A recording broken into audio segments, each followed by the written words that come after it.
ನಮಸ್ತೆ ಸ್ನೇಹಿತರೆ, ಮೆಂತ್ಯ ಬಾತನ್ನು ತುಂಬ ಸುಲಭವಾಗಿ ತುಂಬ ಸರಳವಾದಂಥ ವಿಧಾನದಲ್ಲಿ ಮಾಡ್ಕೋಬೋದು. ತುಂಬಾ ರುಚಿಯಾಗಿರುತ್ತೆ. ನಾನು ಹೇಳುವಂಥ ಈ ಒಂದು ವಿಧಾನದಲ್ಲಿ ಮಾಡಿ ನೋಡಿ.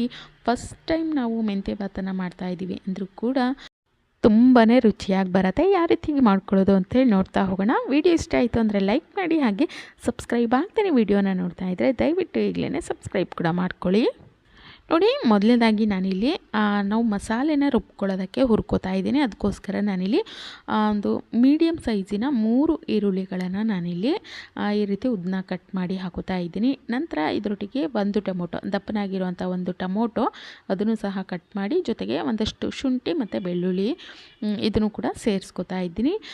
ನಂತರ ನಮಗೆ ಖಾರಕ್ಕೆ ಎಷ್ಟು ಬೇಕಾಗುತ್ತೋ ಅಷ್ಟು ಹಸಿಮೆಣಸನ್ನು ಸೇರಿಸ್ಕೋಬೇಕು. ನಾನಿಲ್ಲಿ ಒಂದು 6 ಹಸಿಮೆಣಸನ್ನು ಸೇರಿಸ್ಕೊಂಡಿದ್ದೀನಿ. ನಾನಿಲ್ಲಿ ಒಂದು 2 ಪೀಸ್ ಆಗುವಷ್ಟು ಚಕ್ಕೆ, ಲವಂಗ, ಒಂದು 2 ಏಲಕ್ಕಿ, ಒಂದಷ್ಟು ಕಾಳುಮೆಣಸು ನೋಡಿಕೊಂಡು ನಿಮಗೆ ಮಸಾಲೆ ಜಾಸ್ತಿ ಬೇಕು ಅಂದರೆ ಜಾಸ್ತಿ ಸೇರಿಸ್ಕೊಳ್ಳಿ, ಅಥವಾ ಮೀಡಿಯಮ್ ಆಗಿರಲಿ ಅಂದರೆ ಇಷ್ಟ ಆದರೆ ಸಾಕಾಗತ್ತೆ. ಇದಷ್ಟನ್ನು ಸೇರಿಸ್ಕೊಂಡು ಸ್ವಲ್ಪ ಪ್ರಮಾಣದಲ್ಲಿ ಎಣ್ಣೆ ಹಾಕ್ಕೋಬೇಕು. ಎಣ್ಣೆ ಹಾಕ್ಕೊಂಡು ಇದಷ್ಟನ್ನು ನಾವು ಹುರ್ಕೋಬೇಕು. ಇದು ಚೆನ್ನಾಗಿ ಒಂದು ಒಳ್ಳೆ ಫ್ರೈ ಆಗಬೇಕು, ಒಂದು ಒಳ್ಳೆ ಘಮ ಬರಬೇಕು, ಹಸಿ ವಾಸನೆ ಎಲ್ಲ ಹೋಗಬೇಕು. ಅಲ್ಲಿ ತನಕ ಕಲರ್ ಚೇಂಜ್ ಆಗೋವರೆಗೂ ಚೆನ್ನಾಗಿ ಈ ರೀತಿಯಾಗಿ ಹುರ್ಕೋಬೇಕು. ನೋಡಿ, ಇದಾಗಿದೆ. ಗ್ಯಾಸನ್ನು ಆಫ್ ಮಾಡಿಕೊಂಡು ಒಂದಷ್ಟು ಪುದೀನ ಮತ್ತು ಒಂದು ಸ್ವಲ್ಪ ನಾನಿಲ್ಲಿ ಕೊತ್ತಂಬರಿ ಸೊಪ್ಪನ್ನು ಕೂಡ ಇದರಲ್ಲಿ ಹಾಕ್ಕೊಂಡು ಇದನ್ನು ನಾವು ನುಣ್ಣಗೆ ಇದನ್ನು ರುಬ್ಬಿಟ್ಕೋಬೇಕು. ಆದಷ್ಟು ನೈಸ್ ಆಗಿರುವಂಥ ಪೇಸ್ಟ್ ರೀತಿ ಈ ಒಂದು ಮಸಾಲೆನ ರುಬ್ಬಿಟ್ಕೋಬೇಕು. ಈ ಕಡೆ ಕುಕ್ಕರ್ಗೆ ಎಣ್ಣೆ ಹಾಕಿ ಬಿಸಿಗೆ ಇಟ್ಕೊಂಡಿದ್ದೀನಿ. ನಂತರ ಒಂದು ಚಿಕ್ಕ ಪೀಸಷ್ಟು ಚಕ್ಕೆ, ಒಂದು ಏಲಕ್ಕಿ, ಒಂದು 4 ಲವಂಗ ಮತ್ತು ಒಂದು ಅನಾನಸ್ ಹೂವನ್ನು ಕೂಡ ಇದರೊಟ್ಟಿಗೆ ಸೇರಿಸ್ಕೊತಾ ಇದ್ದೀನಿ. ನಂತರ ಒಂದು ಪಲಾವ್ ಎಲೆ ಕೂಡ ನಾನಿಲ್ಲಿ ಹಾಕೋತಾ ಇದ್ದೀನಿ. ಇದಷ್ಟನ್ನು ಒಮ್ಮೆ ಸ್ವಲ್ಪ ಹಾಗೆಯೇ ಫ್ರೈ ಮಾಡ್ಕೋಬೇಕು. ಆ ಮಸಾಲೆಗಳೆಲ್ಲ ಎಣ್ಣೆಯಲ್ಲಿ ಬಿಟ್ಕೊಳ್ಳೋದ್ರಿಂದ ಆ ಪಲಾವು ತುಂಬಾ ಟೇಸ್ಟಿಯಾಗಿರುತ್ತೆ, ಜೊತೆಗೆ ಒಂದು ಒಳ್ಳೆ ಘಮ ಕೂಡ ಬರುತ್ತೆ ಅಂತಲೇ ಹೇಳ್ಬೋದು. ನಂತರ ಒಗ್ಗರಣೆಗೆ ನಾನಿಲ್ಲಿ ಒಂದು ಚಿಕ್ಕ ಈರುಳ್ಳಿನ ಈ ರೀತಿ ಸಣ್ಣದಾಗಿ ಕಟ್ ಮಾಡಿ ಹಾಕೋತಾ ಇದ್ದೀನಿ. ನಂತರ ಒಂದು ಚಿಕ್ಕ ಟೊಮೊಟೊ, ಅದನ್ನು ಕೂಡ ಈ ರೀತಿ ಸಣ್ಣದಾಗಿ ಕಟ್ ಮಾಡಿ ಒಗ್ಗರಣೆಗೆ ನಾನಿಲ್ಲಿ ಹಾಕೋತಾ ಇದ್ದೀನಿ. ನಾವು ಹಾಕ್ಕೊಂಡಿರುವಂಥ ಈರುಳ್ಳಿ ಮತ್ತು ಟೊಮೊಟೊ ಸ್ವಲ್ಪ ಎಣ್ಣೆಯಲ್ಲಿ ಫ್ರೈ ಆಗಬೇಕು, ಹಸಿ ವಾಸನೆ ಎಲ್ಲ ಹೋಗಿ ಸ್ವಲ್ಪ ಕಲರ್ ಚೇಂಜ್ ಆಗಬೇಕು, ಅಲ್ಲಿ ತನಕ ಇದನ್ನು ಫ್ರೈ ಮಾಡ್ಕೋಬೇಕು. ನೋಡಿ, ನಾವು ಹಾಕಿರೋಂಥ ಈ ಒಂದು ಈರುಳ್ಳಿ ಟೊಮೊಟೊ ಚೆನ್ನಾಗಿ ಫ್ರೈ ಆಗಿದೆ. ಈ ಸಮಯದಲ್ಲಿ ನಾನು ಒಂದು 2 ಟೀ ಸ್ಪೂನ್ ಆಗುವಷ್ಟು ಬಟಾಣಿನ ನೆನೆಸಿಟ್ಕೊಂಡಿದ್ದೆ. ನೆನೆಸಿರೋವಂಥ ಬಟಾಣಿನ ಹಾಕೋತಾ ಇದ್ದೀನಿ. ಸೀಸನಲ್ಲಿ ನಿಮಗೆ ಹಸಿ ಬಟಾಣಿ ಸಿಗುತ್ತೆ, ಅದನ್ನು ಕೂಡ ನೀವು ಇಲ್ಲಿ ಹಾಕೋಬೋದು. ತುಂಬಾ ಟೇಸ್ಟಿಯಾಗಿರುತ್ತೆ. ಇಲ್ಲ ಅಂತಂದರೆ ಈ ರೀತಿ ನೆನೆಸಿಟ್ಟಿರೋಂಥ ಬಟಾಣಿನ ಹಾಕ್ಕೋಬೇಕು.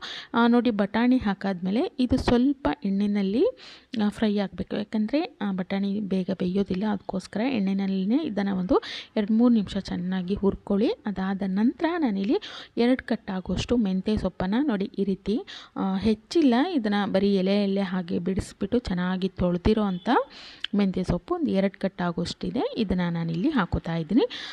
ಮೆಂತ್ಯ ಸೊಪ್ಪನ್ನು ಕೂಡ ಅಷ್ಟೇ ಎಣ್ಣೆಯಲ್ಲಿ ಇದು ಚೆನ್ನಾಗಿ ಫ್ರೈ ಆಗಬೇಕು.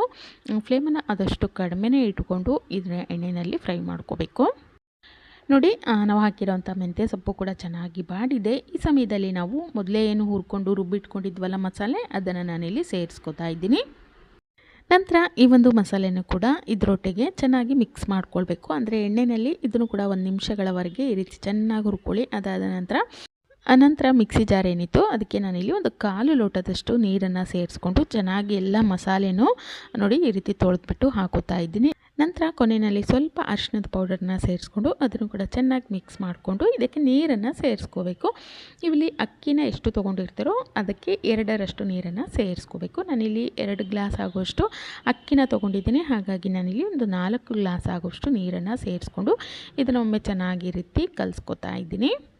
ಕೊನೆಯಲ್ಲಿ ರುಚಿಗೆ ತಕ್ಕಷ್ಟು ಉಪ್ಪನ್ನು ಇದರೊಟ್ಟಿಗೆ ಸೇರಿಸ್ಕೋಬೇಕು. ಇದು ಒಂದು ಕುದಿ ಬರಲಿಕ್ಕೆ ಹಾಗೆಯೇ ಬಿಡಬೇಕು. ಒಂದು ಕುದಿ ಬಂದಾದಮೇಲೆ ನಾವಿಲ್ಲಿ ಅಕ್ಕಿನ ಸೇರಿಸ್ಕೋಬೇಕು. ನೋಡಿ, ನಾನು ಒಂದು 5 ನಿಮಿಷಗಳ ಮೊದಲೇ ಬಿರಿಯಾನಿ ಅಕ್ಕಿನ ಇಲ್ಲಿ ತೊಗೋತಾ ಇದ್ದೀನಿ. ಬಿರಿಯಾನಿ ಅಕ್ಕಿನ ಒಮ್ಮೆ ಚೆನ್ನಾಗಿ ತೊಳೆದ್ಬಿಟ್ಟು ಒಂದು 5 ನಿಮಿಷ ನೆನೆಸಿಟ್ಕೊಂಡಿದ್ದೆ. ನೆನೆಸಿಟ್ಕೊಂಡಿರೋವಂಥ ಅಕ್ಕಿನ ಇದರೊಟ್ಟಿಗೆ ನಾನಿಲ್ಲಿ ಸೇರಿಸ್ಕೋತಾ ಇದ್ದೀನಿ. ನಂತರ ಕೊನೆಯಲ್ಲಿ ನಾನು ಒಂದು ಅರ್ಧ ಹೋಳಾಗುವಷ್ಟು ನಿಂಬೆಹಣ್ಣಿನ ರಸವನ್ನು ಹಾಕೋತಾ ಇದ್ದೀನಿ. ನಂತರ ನೋಡಿ, ಒಂದು 2 ಚಿಟಿಕೆ ಆಗುವಷ್ಟು ಕಸೂರಿ ಮೇಥಿ, ಅಂಗಡಿನಲ್ಲೆಲ್ಲ ಸಿಗುತ್ತೆ, ಗ್ರೋಸರಿ ಅಂಗಡಿನಲ್ಲಿ ಕಸೂರಿ ಮೇಥಿ ಹಾಕ್ಕೊಳ್ಳೋದ್ರಿಂದ ಒಂದು ಒಳ್ಳೆ ಘಮ ಇರುತ್ತೆ, ಪರಿಮಳ ತುಂಬಾ ಚೆನ್ನಾಗಿರುತ್ತೆ. ಅದು ಆಪ್ಷನಲ್ಲು, ಬೇಕಿತ್ತು ಅಂದರೆ ಹಾಕ್ಕೊಳ್ಳಿ, ಇಲ್ಲ ಹಾಗೆ ಕೂಡ ನೀವು ಮಾಡ್ಕೋಬೋದು. ನಂತರ ವಿಜಲನ್ನು ಕೂಗಿಸ್ಕೋಬೇಕು. 2 ವಿಜಲ್ ಕೂಗ್ಕೊಂಡ್ರೆ ಸಾಕಾಗುತ್ತೆ. ನೋಡಿ, ಇದಾಗಿದೆ. ಈಗ ನಾನಿಲ್ಲಿ ಓಪನ್ ಮಾಡಿ ತೋರಿಸ್ತಾ ಇದ್ದೀನಿ. ನೋಡಿ, ಫ್ಲೇಮನ್ನು ಹೈ ಫ್ಲೇಮಲ್ಲಿ ಇಟ್ಕೊಂಡು ಕೂಗಿಸ್ಕೋಬಾರ್ದು. ಸ್ವಲ್ಪ ಮೀಡಿಯಮಲ್ಲಿ ಇಟ್ಕೊಂಡು 2 ವಿಜಲ್ ಕೂಗಿಸ್ಕೊಂಡ್ರೆ ತುಂಬಾ ಉದುರುದ್ರಾಗಿ ಅನ್ನ ಬೆಂದಿರತ್ತೆ. ತುಂಬಾ ಬೆಂದಿರೋದಿಲ್ಲ, ಉದುರುದ್ರಾಗಿರತ್ತೆ. ಜೊತೆಗೆ ತಳ ಕೂಡ ಹಿಡಿಯೋದಿಲ್ಲ. ನೋಡಿ, ಎಲ್ಲನೂ ಚೆನ್ನಾಗಿ ಈ ರೀತಿ ಮಗುಚ್ಕೊಳ್ಳಿ. ಅನ್ನ ಮತ್ತು ಮೇಲ್ಗಡೆ ಗೊಜ್ಜು ಹಾಗೆಯೇ ಉಳಿದಿರತ್ತೆ. ಈ ರೀತಿ ಚೆನ್ನಾಗಿ ಮಗುಚ್ಕೊಳ್ಳಿ. ನಮ್ಮ ಈ ಒಂದು ತುಂಬಾ ಟೇಸ್ಟಿಯಾಗಿರುವಂಥ ಮೆಂತ್ಯ ಬಾತು ರೆಡಿಯಾಗಿದೆ.